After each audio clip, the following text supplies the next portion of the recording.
मध्य प्रदेश सरकार एक बार फिर कर्जा लेने की तैयारी कर चुकी है। भारतीय रिजर्व बैंक से ये कर्जा लिया जा रहा है।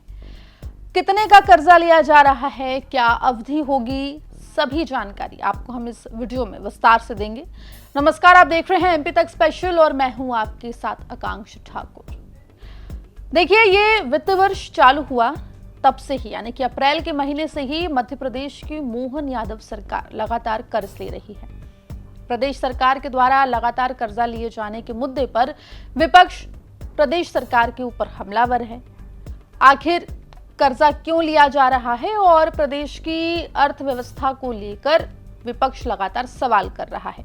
लेकिन इन सब के बीच में एक बार फिर से मध्य प्रदेश की मोहन यादव सरकार कर्जा लेने की तैयारी कर चुकी है और इस बार भारतीय रिजर्व बैंक से 22 साल की अवधि के लिए 2 किश्तों में कर्जा लिया जाना है। आखिर ये कर्जे का पैसा कब रिलीज होगा, कितनी किश्तों में और किस संख्या में कर्जा लिया जा रहा है, आपको हम विस्तार से डिटेल में बताते हैं। देखिए, मध्य प्रदेश की मोहन यादव सरकार मई के आखिरी सप्ताह में एक बार फिर बड़ा कर्ज लेने जा रही है। जो जानकारी मिल रही है उसके मुताबिक भारतीय रिजर्व बैंक के माध्यम से ये कर्जा लिया जा रहा है। कर्जा जो है वो 2800 करोड़ रुपए का लिया जा रहा है। 2 हिस्सों में ये कर्ज सरकार लेने वाली है। जानकारी के मुताबिक 1600 करोड़ रुपए और 1200 करोड़ रुपए की राशि शामिल है जो 2 किश्तों में ली जाएगी। चालू वित्त वर्ष यानी कि साल 2026-27 में ये चौथी बार है जब सरकार बाजार से कर्ज लेती हुई दिखाई दे रही है। वहीं आपको बता दें कि सरकार 7.83% ब्याज दर पर यह कर्जा उठा रही है। वहीं अगर हम चालू वित्त वर्ष की बात करें तो सरकार पर कुल 92,000 करोड़ रुपए का कर्ज हो चुका है। अब जैसा कि हमने आपको बताया कि ये कर्ज सरकार 2 किश्तों में लेगी। वहीं आपको बता दें कि भारतीय रिजर्व बैंक से ये कर्ज लिया जा रहा है। अब ये वापस कब करना होगा ये भी आपको बता देते हैं। दरअसल वित्त विभाग के द्वारा जो अधिसूचना जारी की गई है उसके अनुसार राज्य सरकार ये जो कर्ज है मध्य प्रदेश राज्य विकास ऋण के तहत आरबीआई के जरिए बॉन्ड जारी करके ले रही है।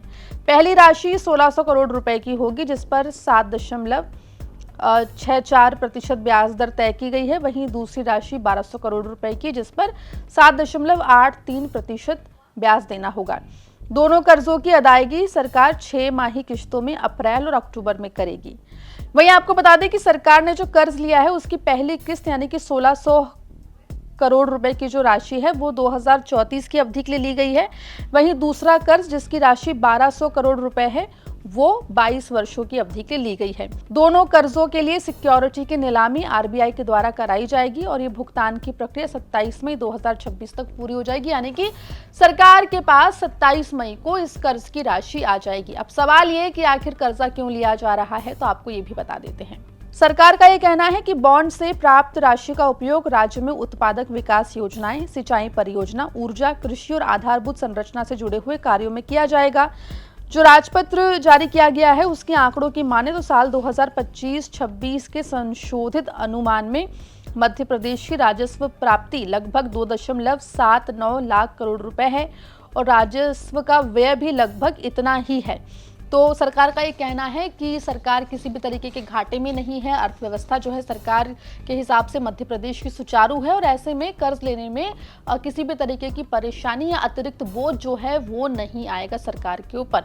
वहीं आपको बता दें कि विपक्ष लगातार इस पूरे मामले पर सरकार को घेरती हुई दिखाई दे रही है, चाहे बात करें मध्य प्रदेश कांग्रेस के अध्यक्ष जीतू पटवारी की या फिर विधानसभा में नेता प्रतिपक्ष उमंग सिंघार की। दोनों ही लगातार सरकार के द्वारा लिए जा रहे कर्जे को लेकर सरकार के ऊपर निशाना साधते हुए दिखाई देते हैं। फिलहाल आपको बता दें कि मध्य प्रदेश सरकार एक बार फिर से कर्जा लेने की तैयारी कर रही है। इस वित्त वर्ष यानी कि साल 2026-27 का जो चालू वित्त वर्ष है उसमें अप्रैल के महीने से ही मध्य प्रदेश सरकार लगातार कर्जा लेती दिखाई दी है। ऐसे में अगर अर्थशास्त्र के एक्सपर्ट्स की बात करें तो कहीं ना कहीं सरकार के द्वारा हर महीने इस तरीके से कर्जा लिए जाने को वो चिंतित रूप से देखते हैं। लेकिन फिलहाल सरकार का कहना है कि सरकार का डेबिट और क्रेडिट यानी कि जो एक्सपेंसेस हैं और जो सरकार जो कर्ज ले रही है वो बराबर है। ऐसे में चिंता की कोई बात नहीं है। लेकिन फिलहाल एक बार फिर सरकार जो है वो कर्ज की तैयारी में है, कर्ज लेने की तैयारी में है और विपक्ष एक बार फिर सरकार को घेरता हुआ दिखाई दे रहा है। पूरे मुद्दे पर आपकी क्या राय है कमेंट सेक्शन में जरूर लिख के बताएं। मध्य प्रदेश जुड़ी तमाम खबरों के लिए बने रहिए एमपी तक के साथ।